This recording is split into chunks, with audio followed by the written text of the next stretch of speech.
Anchorage, Alaska. Federal researchers studying critically endangered North Pacific right whales sometimes go years without finding their subjects. Over the weekend they got lucky. A research vessel in the Bering Sea photographed two of the animals Sunday and obtained a biopsy sample from one, the National Oceanic and Atmospheric Administration announced Thursday. NOAA fisheries research biologist Jessica Krantz was on board the Yushin Maru 2 when the whales were spotted. The ship is part of the Pacific Ocean Whale and Ecosystem Research Program, a collaborative effort headed by the International Whaling Commission. Using an acoustic recorder, and between sounds of killer whales and walrus, Krantz picked up faint calls of a right whale east of Bristol Bay, Alaska. The sounds came from an estimated 10 to 32 miles 16 to 51 kilometers away and the ship headed west, she said in a blog entry. After 4.5 hours, despite the presence of minke and humpback whales, and only a few calls from the right whales, the rare animals were spotted.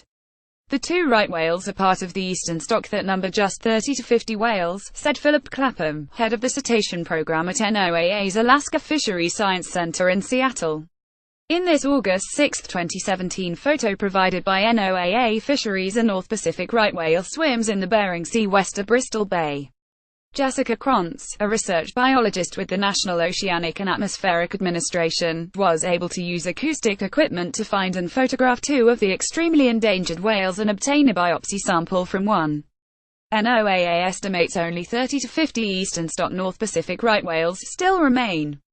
NOAA Fisheries via app Associated Press. A French whaling ship recorded the first kill in 1835 and reported seeing millions of others.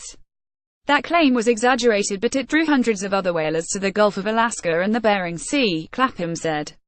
Within 14 years, Clapham said, the overharvest of the slow, buoyant animals sent many whalers through the Bering Strait to hunt bowhead whales instead.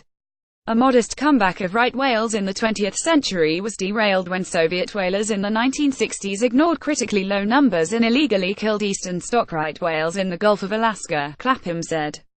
The right whale sampled Sunday had been seen 8 times before, Clapham said. The last time was a decade ago. A biopsy sample, he said, can positively identify the animal, reveal its gender, indicate whether it's pregnant and reveal information on diet and reproductive hormones. Studying North Pacific right whales is complicated by the expense of reaching the habitat in the Gulf of Alaska and the Bering Sea. Critical data remains unknown, including their winter habits and many of their preferred summer feeding areas for copepods, a tiny crustacean plankton. We don't know what habitats continue to be important to the species, Clapham said. The biggest threats to the animals are fishing gear entanglements and ship strikes, Clapham said. Copyright 2017 The Associated Press. All rights reserved. This material may not be published, broadcast, rewritten or redistributed.